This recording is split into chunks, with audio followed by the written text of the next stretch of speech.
Eh, Kami tadi juga mengikuti rapat dengan Bapak Presiden yang intinya bahwa kami dari OJK mendukung sepenuhnya bagaimana upaya pemerintah dalam rangka agar sektor real ini bisa memberikan ruang gerak yang leluasa sambil menunggu redanya dampak dari COVID-19 ini.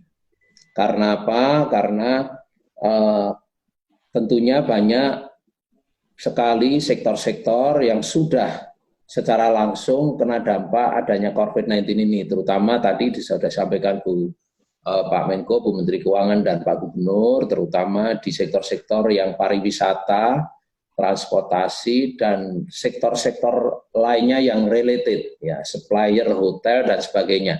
Nah, ini sudah membuat, ya, bukan hanya sektor langsung yang kena dampak, tapi juga sektor-sektor yang tidak langsung.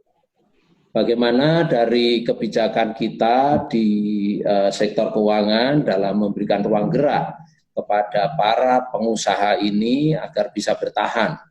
Ya, jangan sampai ambruk dan akhirnya bisa menimbulkan layoff atau pemutusan hubungan kerja dan sebagainya, ini yang kita jaga.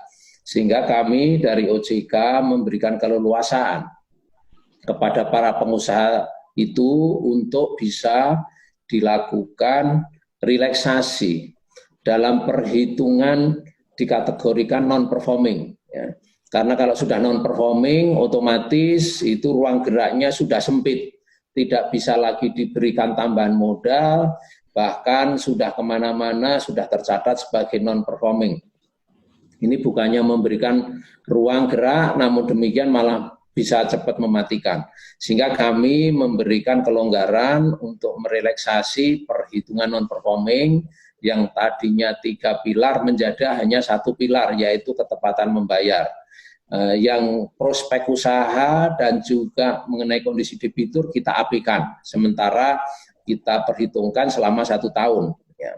Sehingga nanti hanya ketepatan membayar saja, dan ini nasabah dengan plafon sampai dengan 10 miliar. Lebih dari 10 miliar langsung bisa di restructuring. Nah, di restructuring untuk kategori menjadi lancar. Sehingga para pengusaha silahkan, ya. Bahkan kita juga yang kedua kami juga bolehkan, meskipun itu di bawah 10 miliar, termasuk UMKM, termasuk KUR, itu langsung diperbolehkan di restructuring.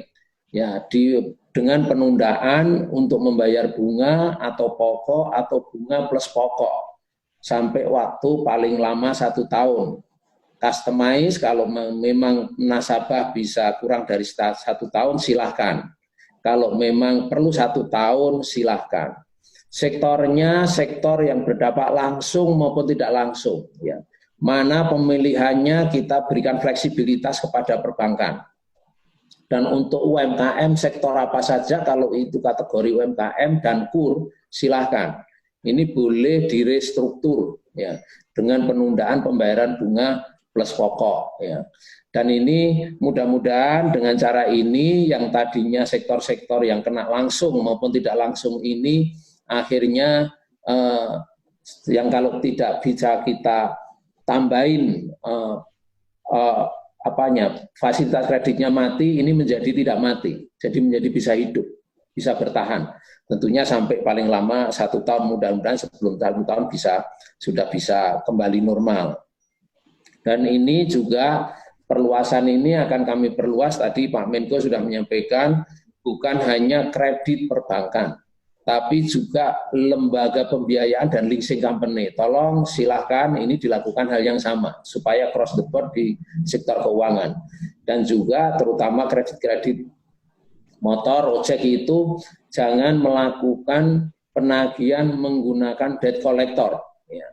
Stop dulu. Ya. Dan ini tentunya selama kita tangguhkan pembayaran pokok plus bunga ini, tentunya malah ada pemikiran-pemikiran lain bagaimana ini supaya sektor-sektor yang ini tetap bisa bertahan.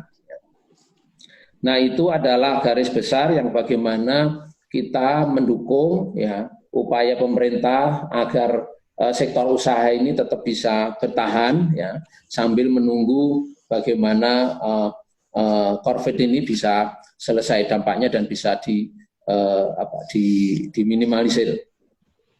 Lantas di bidang lain, terutama di pasar modal, kami menghimbau ini sentimen negatif masih terus terjadi dengan berbagai kebijakan yang kita keluarkan itu. Harapan kami, tolong ini tidak perlu khawatir. Ya.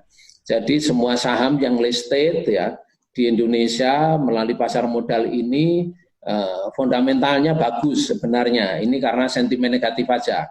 Sehingga ini dengan cara memberikan kelonggaran pada sektor real ini akan memberikan ruang gerak yang lebih kuat bagi sektor usaha di Indonesia dan juga semua sektor baik itu korporasi, komersial maupun itu adalah di retail atau UMKM. Jadi tidak perlu khawatir, ini sifatnya sementara, begitu nanti ini COVID ini 19 ini bisa terselesaikan otomatis akan kembali. Nah, untuk itu kami telah menerapkan berbagai kebijakan di pasar modal bersama dengan Bursa Efek ya. Ini bahwa sekarang tidak boleh melakukan short selling karena short selling ini ada potensi untuk melakukan spekulasi di mana dia menjual barang pagi hari tapi belum punya barangnya, baru sore harinya dibeli. Nah, ini nggak boleh. Nah, juga kita menerapkan auto rejection, ini sudah kita terapkan. Ini sebenarnya hanya untuk mensmoothing atau mengendalikan agar tidak terjadi kepanikan. Dan juga kita menerapkan trading halt, ya. Dan ini kita juga akan ke depan tentunya akan beberapa opsi tetap akan kita lakukan kalau memang diperlukan. Ya tentunya yang paling soft sampai dengan tentunya paling strong ya.